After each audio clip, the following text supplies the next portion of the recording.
You see, there are two types of petrol head. You've got idiots like this who like the Porsche 911, and you've got people like me who'd rather have anthrax than a 911 because I'm a Ferrari person. Yes, but when you actually owned a Ferrari, you couldn't leave it parked on the street, go out for dinner in it or anything, because you spent the whole meal worrying about who was bumping into it or carving their name into its precious paint. That's true. I once left the roof off and it was so full of phlegm when I got back you could have swum home, but... Exactly, and therefore, as a result of that, it spent its entire life cowering at home in your garage, and when you were eventually brave enough to want to use it, by that time the battery was flat, it was hopeless. Yes, I know, but a Ferrari with a flat battery is an aesthetic thing. You can enjoy looking at it. That's the... Yes, but it's not moving. That's why I love the 911, because you can use it every day to go to places. It's a car.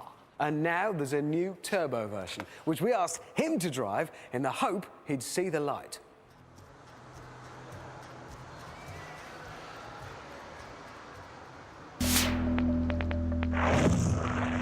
This is the biggest 911 turbo they've ever made, but it's still no longer than a Toyota Prius, no wider than a 3 Series BMW.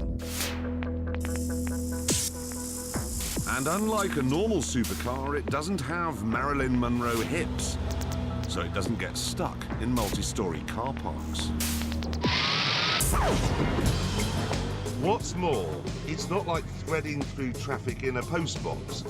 In a Ferrari, you can't really see where the buses are, so you can't carve them up. But in this, you can. In a Ferrari, you'd be forever worried about graunching the nose on a speed hump. But not in the 911. And it doesn't even harm the sky very much, either.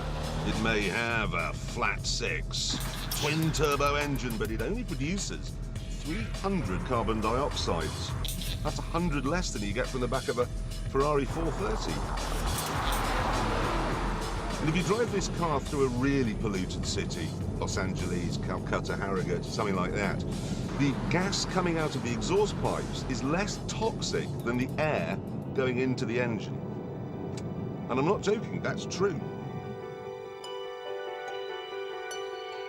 This, then, is like a small, efficient, easy-to-use vacuum cleaner. They should have called it the Porsche Dyson. And it'll suck up your luggage, too, because, unlike any other supercar, its boot is easily big enough for your weekly shop. There is the peach and peacock, the cornerstone of any Porsche driver's Sunday lunch. And there's still room left over for the ice cream made from the bones of your defeated squash opponent. And you can use this car on the school run because it has back seats. I mean, obviously, you'd have to have fairly thin children, but then you would have, because you've got a Porsche 911, so you'd have a thin wife.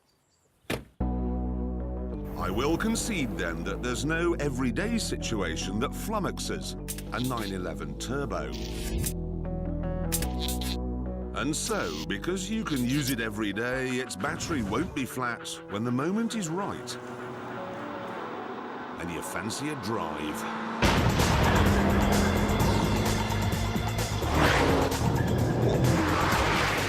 The new 911 Turbo has special variable vane turbochargers that always work, whatever the revs. You can even buy a special overboost facility which, for brief moments, can deliver 500 torques. That gives it a very muscly feel. And it's got a special new four-wheel drive system that doesn't allow any form of under or oversteer. You just get so much grip that your eyes start to hurt.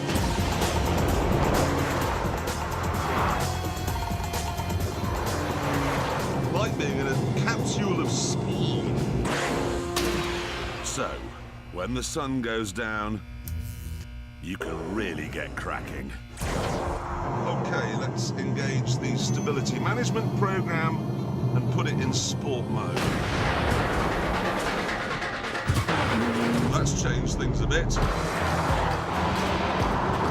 Now, every time I turn the steering wheel, it feels like I'm drawing a line through the laws of physics.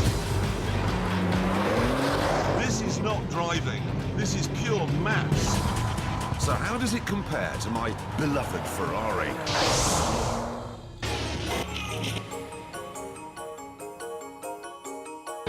Well, it has a smaller engine, but because of the scramjet turbochargers it produces, 480 brake horsepower, exactly what you get from the 430.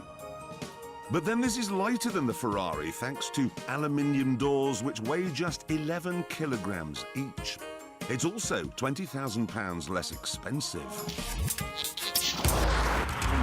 Sure, it isn't as exciting as the Ferrari, it's more about engineering than passion, but I will admit, the end results are astonishing.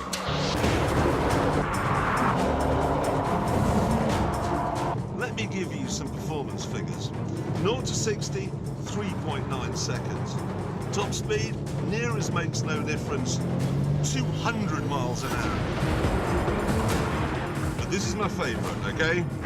40 to 60 in second gear. 1 second! 1! It's amazing because it's not just more usable than a Ferrari, more practical, but I think out here, in the real world, with crests and dips and bumps and blind brows, I think it's faster as well.